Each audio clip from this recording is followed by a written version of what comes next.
At the very beginning of Plato's dialogue, The Sophist, Socrates wonders aloud about the stranger who evidently will be joining the conversation that is about to begin.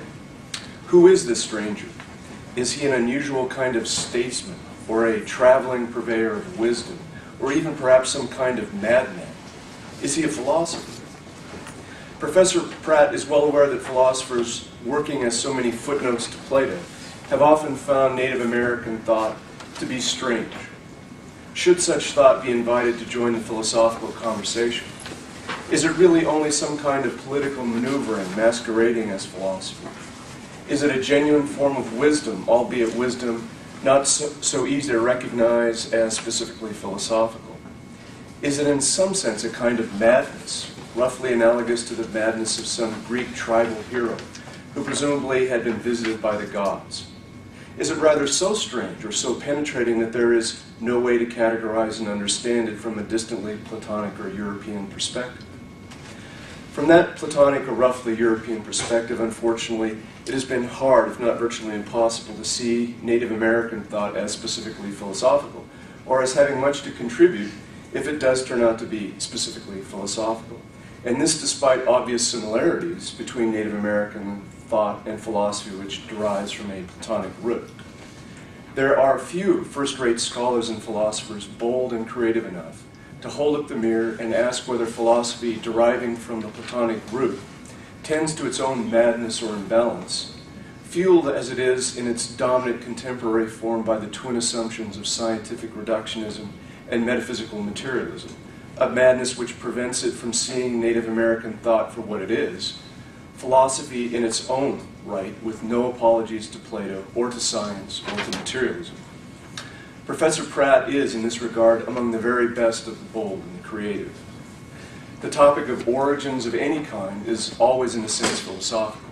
Tonight, Professor Pratt will be exercising his boldness and creativity on that topic in the case of Native American origins. Please join me in welcoming Professor Scott L. Pratt, the 10th Susan and Dan Semrad Lecture on Non-Western Thought, who will speak on Creation and Liberation, the Ontology of Native American Origins.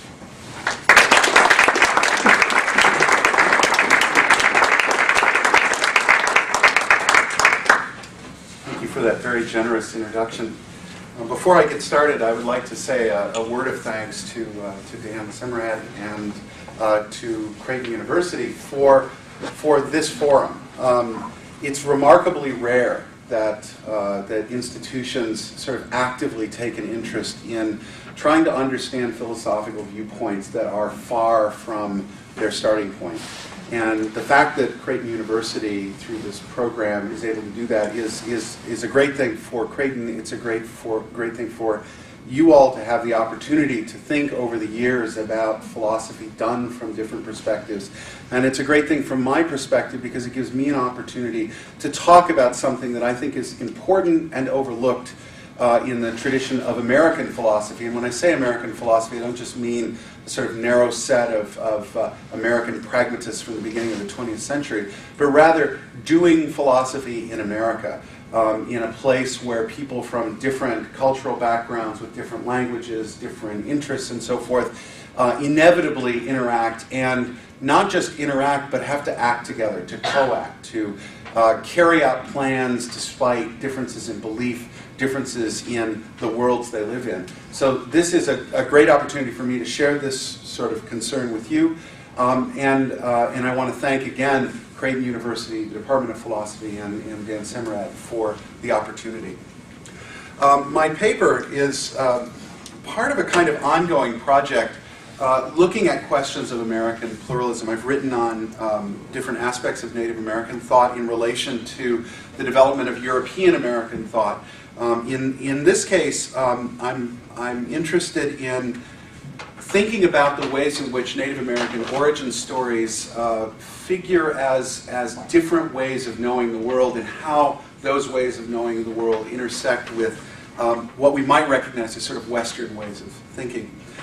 The topic is creation and liberation, and you'll see in a minute that notion of creation is one that we might think of as a religious notion, I want you to sort of bracket that idea that it must be a religious notion and recognize for a minute that paying attention to the origins of things is very important to understanding the thing you're dealing with. And the Native American tradition I'm going to be talking about starts from that process, that idea of affirming something about the things that we're dealing with in a particular way. So again, creation and liberation, the ontology of American Indian origins. So, there is a story told by the Tualatin people living at the northern end of the Willamette Valley in what is now called Oregon. This is where I'm now from. I'm from the Willamette Valley. The Willamette River flows north. It gets its water out of the Cascade Mountains. The valley is a not terribly wide one, but it's much deeper than the valleys around here. It's surrounded by hills that are as high as 4,000 feet on one side and 10,000 feet on the other, and this is a sort of distinctive valley, and it's been populated for a very long time. There's a story told there about the creation of Tualatin country. There were 4 creations, in fact, of Tualatin country. The story opens. When the story opens, the first creation is already accomplished. There's never a first creation in the stories of the origin of the Willamette Valley. It's always already there, and the story starts with a second. This might be because of brevity, but I suspect it's because there's something different about that first creation, if there was one. When the story opens, the first creation is already accomplished. The story begins, long ago there were people. The age was distinctive in that there was no sickness, and as a result, the land became crowded. The age ended, the story goes, when the earth turned over and the people of the first age became stars in the sky. From this first age, a girl and a dog survived. And they created a new people who again filled up the country. A prophet among these people foresaw the coming of still another people. And as the age ended, the people of the valley became pebbles that are still found in the streams and rivers of that country. In the third age, a new people of many different kinds of beings were again in the land, but this time they faced a drought. The only water available was sucked from the trees that still flourished in the dry land. In this age, 2 women stole a child, and when the child was rescued, the women became angry and danced and made rain that came down without stopping for 20 days. When the rain ended, the land was flooded, and the people of the third age became the people of the water. Steelhead, crawfish, salmon, trout, mink, otters, whales. However, the child who had been kidnapped and her rescuer survived the flood, and again, the story goes, people were made, and again they became many, and the land filled up for a 4th time.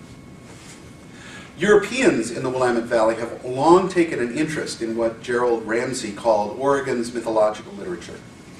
But what is the import of stories of this sort? They seem to mark the creation of communities, changes in the land and climate, and the character of relations among ages and peoples. Are they only quaint curiosities, or do they have a living relevance to the present age in the Willamette Valley? In his 2 most recent books, American Indian theologian George Tinker proposes that the affirmation of the created character of the universe is a necessary condition for what he calls the praxis of liberation, for the practices that lead to liberation. Stories like the one told of the Willamette Valley, he thinks, provide crucial information for American Indians living there and provide a starting point for European-descended peoples to find their place as well. Even as European-American historians and scientists seek to explain the shared history and problems faced by the diverse peoples of North America, Tinker argues that it is indigenous knowledge that will make sense of the past and point to a future in which all peoples have a chance to survive. American Indians and other indigenous peoples, Tinker says, have a long-standing confidence that they have much to teach European and North American peoples about the world and human relationships in the world. He argues that much is at stake in learning these lessons. American Indians are, quote, confident that those foundations can become a source of healing and reconciliation for all human beings and ultimately for all creation, close quote. This confidence is affirmed by a wide range of American Indian writers, including Luther Standing Bear, who concluded in his 1933 autobiography, quote, it is now time for a destructive order to be reversed. America can be revived, rejuvenated, by recognizing a native school of thought. The Indian, he says, can save America.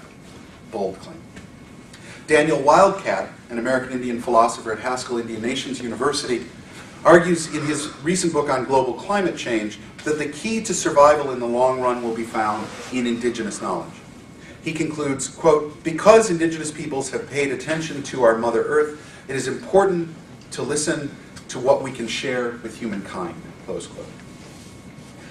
Now the discussion that follows is an attempt by a European-descended American, me, to listen closely to American Indian thinkers and the traditions they present in an effort to understand the connections between creation and liberation, between an understanding of the world grounded in the idea of creation and ways of life that can respond to the accumulated problems of the present globalized, militarized, and industrialized world. What connects these ideas is a conception of indigenous knowledge, or better, an alternative conception of knowing, that has room for both indigenous knowledge and knowledge produced within Western or European-descended traditions. I will argue that while the epistemology, the theory of knowledge of the West, cannot make room for indigenous knowledge, except on terms that undercut the possibility of liberation, as is sought by Tinker, epistemology grounded in the American Indian tradition can make room for scientific knowledge. I will present Tinker's claims regarding the idea of liberation and, in the second part, what it means to affirm creation. In the third section, I'll consider the relation between creation and liberation in terms of the meaning of origin stories and the ways in which origin stories provide a means of achieving liberatory praxis. This argument, I think, supports the claim that the affirmation of creation is a sufficient condition for liberation of the sort sought by Tinker.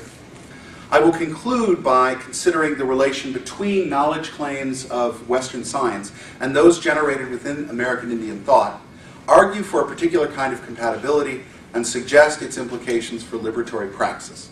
The final section points toward an argument for Tinker's Tinker's stronger claim that the affirmation of creation is a necessary condition for liberation. Okay, so 4 sections. The first one, the meaning of liberation. The second one, what it means to affirm creation. The third one has to do with origin stories, what they mean. And the fourth one is, how does indigenous knowledge get along with science? Or can it? Okay. So part 1. I'll try to keep track of the parts as we go. In his 2008 volume, American Indian Liberation, A Theology of Sovereignty, George Tinker defines liberation as, quote, freedom to practice, recover, restore, and reinvent whatever tribal indigenous practices and life ways are enriching, healing, and life-sustaining. Long definition, I'll give it again. Freedom to practice, recover, restore, and reinvent whatever tribal indigenous practices and life ways are enriching, healing, and life-sustaining. Life-sustaining being key. So liberation is the ability to practice stuff that sustains and makes life flourish. Okay.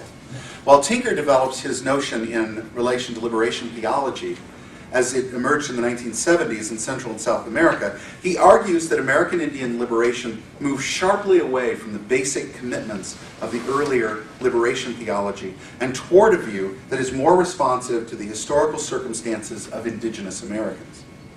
Citing the work of Gustavo Gutierrez as defining the idea, Tinker observes that liberation theologies have been characteristically theologies of resistance and struggle, and have engaged the colonizers' missionary theology in a way, by way of challenge and deconstruction. Unquote. It is this character of liberation theology that Tinker finds relevant to the future of American Indians. At the same time, liberation theologies, he says, begin with a radical interpretation of Jesus and the gospel. But for American Indians, Tinker continues, radical interpretation of Jesus would be an unproductive and even counterproductive starting point for a liberation theology, because the first proclamation of Jesus among any Indian community came as the beginning of a colonial conquest that included the displacing of centuries-old religious traditions. While the liberation theology of Gutierrez affirms that, quote, the liberating action of Christ is at the heart of the historical current of humanity, close quote, Tinker argues that liberation is rather a practice of establishing diverse communities, not dependent on Christian history or ideals. Liberation, in this sense, is a process that will, he says, allow Indian communities to resuscitate old communal ways of relating to the sacred, to find life for the peoples in those ceremonial ways and cultural values. In short,